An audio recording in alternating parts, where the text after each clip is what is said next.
క్రీస్తులాడ్ ప్రభువైన యేసుక్రీస్తు నామమున మీ అందరికీ శుభములు. మన యొక్క దిన భాగంలో నుండి హెబ్రీయులకు రాసిన పత్రిక 11వ అధ్యాయము 6వ వచనం, తను వెదుకు వారికి ఫలం దయచేవాడని నమ్మవలెను గదా. మనం అనేక పనులు మన యొక్క జీవిత కాలంలో చేస్తూ ఉంటాం. కానీ కొన్ని పనులు ఎలా ఉంటాయంటే స్టార్ట్ అయితే చేస్తాం కానీ చివరి వరకు తీసుకెళ్ళలేక మధ్యలోనే ఆపివేస్తూ ఉంటాం. కానీ దేవుని పని చేసేటప్పుడు మనం ఎంత జాగ్రత్త కలిగి ఉండాలంటే చాలా శ్రద్ధ అవసరం, చాలా సమయం అవసరం. ఎంతో సమయాన్ని మనం కేటాయించి ప్రతిదీ జాగ్రత్త చేయాలని దేవుని యొక్క ఆశ. ఏదైనా పని చేయడానికి దేవుడు మనల్ని పిలిచినట్లయితే ఆ పిలుపుకు తగ్గ జీవితం మనం కలిగి ఉండాలి. ముఖ్యంగా దేవుని పైన గట్టి విశ్వాసము కలిగి ఉండాలి. ఏది జరిగినా దేవుడు నాకు మేలే చేస్తాడు అనే ఒక నమ్మకంతో ముందుకు పోవాలని దేవుని యొక్క కోరిక. ఈ పని చేసేటప్పుడు మనం మనుషులను సంతోషపెట్టు వారంగా కాక దేవుని మాత్రమే సంతోషపెట్టు వారంగా ఉండాలని దేవుని యొక్క ఆశ. అయితే ఏదైనా పని చేసేటప్పుడు సైడ్ ట్రాక్స్ అయ్యే చాలా ఛాన్సెస్ ఉంటాయి.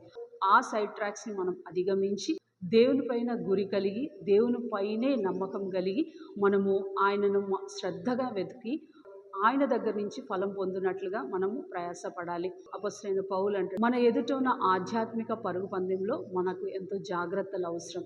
ప్రభు అంటారు కదా, మీ పూర్ణ మనస్సుతో, మీ పూర్ణ హృదయంతో, మీ పూర్ణ బలముతో ఏదైనా పని చేయడానికి మనం పూనుకోవాలి.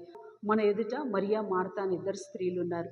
మార్తా యొక్క పని కూడా అవసరమే, మరియా యొక్క పని కూడా చాలా అవసరం. కానీ దేవుడు మరియా దేవుని పాదాల దగ్గర కూర్చొని ఆయనను శ్రద్ధగా వెతికే దాని మీద ఎక్కువ సంతోషించాడు. మనం కూడా అనేక పనులు మన ఎదుట ఉంటాయి. వాటి కొరకు మన జీవితాన్ని వ్యర్థపరచకుండా దేవుని పాదాల దగ్గర ప్రతి దినం ఆయనను వెతికి ఆయన ఇష్టాన్ని మనం చేయవారంగా ఉండాలి.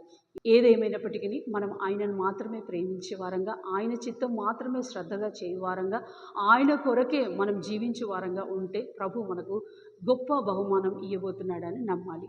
రండి ప్రార్థన చేసుకుందాం. ప్రియమైన తండ్రి, యేసు ప్రభు ఘనమైన నామంలో దేవా, మేము నిన్ను శ్రద్ధగా వెతుకుటకు మీరే కృప చూపించమని ప్రార్థిస్తున్నాం. నీ మీద విశ్వాసం కలిగి దేవా, నిన్ను సంతోషపెట్టు వారంగా మేము జీవించినట్లుగా మాకు సహాయపడమని ప్రార్థిస్తూ, రోజంతట్లో నీ సహాయాన్ని మాకు పంపించమని ప్రార్థిస్తూ యేసుక్రీస్తు పరిశుద్ధమైన నామంలో ప్రార్థిస్తున్నాం తండ్రి. ఆమేన్.